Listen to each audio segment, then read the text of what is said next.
ಈ ಸೀನಿಗೆ ಬಂದಿದೆ last day last show. So ನಾವೀಗ ಸಿನೆಪೋಲಿಸಿನ ಪ್ರೊಜೆಕ್ಷನ್ ರೂಮಲ್ಲಿದ್ದೀವಿ.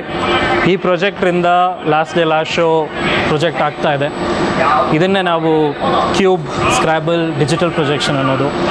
ಸೊ ಒಂದು ಫೀಚರ್ ಫಿಲ್ಮ್ ಈ ಫಾರ್ಮ್ಯಾಟಿಗೆ ಬರಬೇಕು ಅಂದರೆ ಸ್ಕ್ರಿಪ್ಟಿಂದ ಆಚೆ ಅದು ಕ್ಯಾಮ್ರಾ ಒಳಗೆ ಹೋಗಬೇಕು, ಕ್ಯಾಮ್ರಾಯಿಂದ ಪ್ರೊಡಕ್ಷನ್ ಆಗಬೇಕು, ಪ್ರೊಡಕ್ಷನಿಂದ ಡಿಜಿಟಲ್ ಫಾರ್ಮ್ಯಾಟಿಗೆ ಕನ್ವರ್ಟ್ ಆಗಿ ಫೈನಲಿ ಇಲ್ಲಿ ಬರಬೇಕು, ಆಮೇಲೆ ಇಲ್ಲಿಂದ ಆಡಿಯನ್ಸ್ ನೋಡ್ತಾರೆ. ಅದಷ್ಟು ಪ್ರಾಸೆಸ್ ಮಾಡೋದಕ್ಕೆ ನಮಗೆ 14 months ಆಯಿತು. ಅದು ಹೇಗಾಯಿತು ನೋಡ್ಕೊಂಬನ್ನಿ.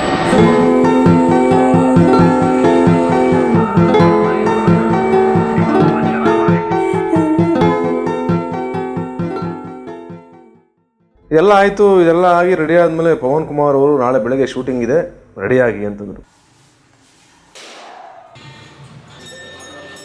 ಗೊತ್ತಲ್ಲ, ಯೂಶ್ವಲಿ ಹೀರೋಗಳು ಅಂತಂದರೆ ಒಂದು ಸಿನಿಮಾ ಅಂತಂದರೆ ಹೀರೋ ಬರ್ತಾ ಇದ್ದಾರೆ ಅಂತಂದರೆ ಅಥವಾ ಸಿನಿಮಾ ಶುರುವಾಗ್ತಿದೆ ಫಸ್ಟ್ ಡೇ ಅಂದರೆ ಮುಹೂರ್ತ ಆಗಿ ಗ್ರ್ಯಾಂಡಾಗಿ ಒಂದು ವಿಜೃಂಭಣೆ ಆಗಿ ಆಹಾ ಅನ್ನೋ ಮಟ್ಟಕ್ಕೆ ಫಂಕ್ಷನ್ ಆಗಿ ಸುತ್ತ 100 ಜನ, ಈ ಕಡೆ 100 ಜನ, ಈ ಕಡೆ 100 ಜನ ಎಲ್ಲ ಓಡಾಡ್ತಾ ಇರ್ತಾರೆ.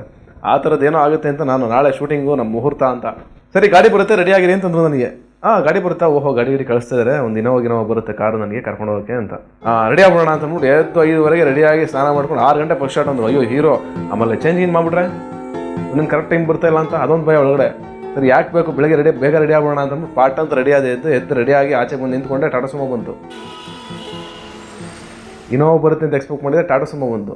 ಕಟ್ ಮಾಡಿದ್ರೆ ಓಹೋ ಇರಲಿ, ಒಂದು ಹಳೆ ಟಾಟಾ ಸುಮೋ.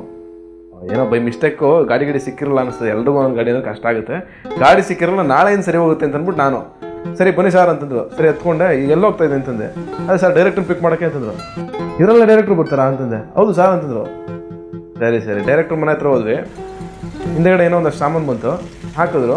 ಸಣ್ಣ ಪುಟ್ಟವೇನೋ ಡೈರೆಕ್ಟ್ರ್ ಮನೇಲಿ ಇರ್ತವೆ, ತೊಗೊಂಬರ್ತಾರೆ, ಮಾಮೂಲಿ ಕ್ಯಾರಿ ಮಾಡ್ತಾರೆ ಅಂತ. ಸರಿ ಈಗ ನೆಕ್ಸ್ಟು ಕ್ಯಾಮ್ರಾಮನ್ ಪಿಕಪ್ ಮಾಡೋಕ್ಕೆ ಅಂತಂದ್ರು. ಕ್ಯಾಮ್ರಾಮನ್ ಇದರಲ್ಲೇ ಪಿಕಪ್ ಮಾಡ್ತೀರಾ? ಓಕೆ ಸರಿ ಆಯ್ತು ನಾಡ್ರಿ ಅಂತಂದ್ವಿ. 3 ಜನ ಆಯಿತು. ಕ್ಯಾಮ್ರಾಮನ್ ಹತ್ಕೊಂಡ್ರು, ಇನ್ನೊಬ್ಬ ಹತ್ಕೊಂಡ್ರು ಒಟ್ಟಿಗೆ. ಹೊರಟ್ವಿ ಈಗ ಎಲ್ಲಿಗೆ ಅಂತಂದ್ರೆ JC ರೋಡ್ ನೋಡಿರಿ ಅಂತಂದ್ರು.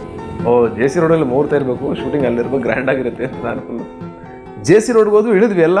ಹೋಗಲ್ಲಿ ಕೂತ್ಕೊಳ್ಳಿ ಅಂತಂದ್ರು. ಅಲ್ಲಿಂದ ಬನ್ನಿ ಅಂತಂದ್ರು. ಇವ್ರು ಏನು ಮಾಡ್ತಿದ್ದಾರೆ ಇವರು ಅಂತ. ಇದೇನೋ ಅಲ್ಲಿ ಹೋಗಿ ಕೂತ್ಕೊಳ್ಳಿ ಅಂತಾರೆ. ಇದೇನೋ ಸ್ಟಿಲ್ ಫೋಟೋಗ್ರಫಿ ತೆಗಿತಾರದು ಒಂದು ಕ್ಯಾಮ್ರಾ ಇಟ್ಕೊಂಡ್ಬಿಟ್ಟು ಅವರು 5 day 4 ಜನ.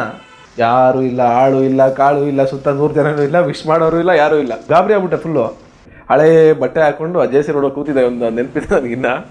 JC ರೋಡಲ್ಲಿ ಕೂತ್ಕೊಂಡು ನಿಂಗೆ ಒಂದು ಶಾರ್ಟ್ ಬರುತ್ತೆ, ಯಾಕೋ ಬರಲಿಲ್ಲ ಅನ್ನೋ ಸಾಂಗಲ್ಲಿ. ಹಿಂಗೆ ಫಸ್ಟ್ ಡೇ ಅನುಭವ ಅಂತೂ ನನ್ನ ಲೈಫಲ್ಲಿ ಮರೆಯೋಕ್ಕಾಗಲ್ಲ. ಅದನ್ನು ತೆಗಿಬೇಕು, ಆ ಶಾರ್ಟ್ ಮಾಡ್ಬೇಕಂದ್ರೆ ನಮ್ಗೆಲ್ಲಾನು ಈ ಫಿಲ್ಮ್ ಹಿಂಗೆ ಆಗತ್ತೆ ಅಂತ ಸ್ಲೋ ಆಗಿ ಗೊತ್ತಾಗಕ್ಕೆ ಶುರು ಆಗಿದ್ದು.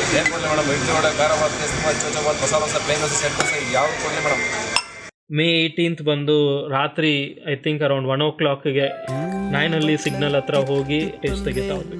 ಸೊ ದಿನ ನಮಗೆ ಓಕೆ ಶೂಟಿಂಗ್ ಆಗ್ತಾ ಇದೆ, ಲೂಸಿಯಾ ಶುರು ಆಯಿತು ಅನ್ನೋದು ನಮಗೆ ಮೆಂಟಲಿ ಕನ್ವಿನ್ಸ್ ಆಗ್ತಾ ಆಯಿತು. But main stream regular shooting ಅಂತ ಅಂದರೆ ಸೆಟ್ಟಲ್ಲಿ ಒಂದು 50 ಜನ ಇರ್ತಾರಲ್ಲ, ಆ ಥರ ಶೂಟಿಂಗ್ ಶುರು ಆಗಿದ್ದು I think May 21st.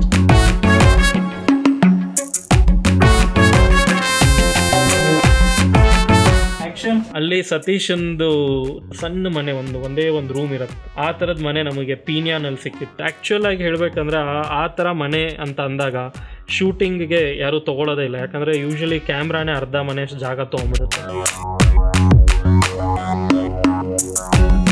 We shot the whole film in real locations.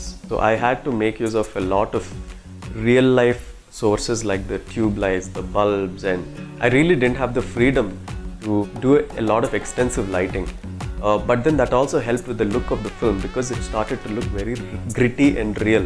So I used a lot of color gels, a lot of reds, a lot of greens to create that atmosphere of realism. Action!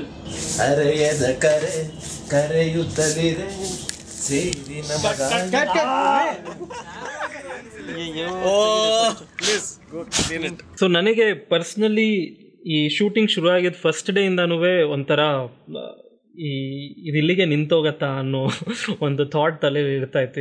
ಆಮೇಲೆ first day ಇಂದಾನೆ ಇವತ್ತು ಎಷ್ಟು ಖರ್ಚಾಗಿದೆ ಅಂತ. Already ಅವ್ರೇನೋ ಒಂದು 25,000 ಖರ್ಚಾಗಿದೆ ಅಂದರೆ ಅಯ್ಯೋ 25 ಆಗೋಯ್ತು, ಇನ್ನು ಬರೀ 49 ಹಾಕಿ ಎಷ್ಟೋ ಉಳ್ಕೊಂಡಿದೆ ಅನ್ನೋ ಭಯ. ಶರ್ಟು ಖಾಲಿ ಆಯಿತು. ಏನು ರೀ 50 ಲಕ್ಷ ರೂಪಾಯಿ ಹಾಕಿ ಒಂದು ಶರ್ಟ್ ಇಲ್ವಾ ನಮ್ಮ ಹತ್ರ?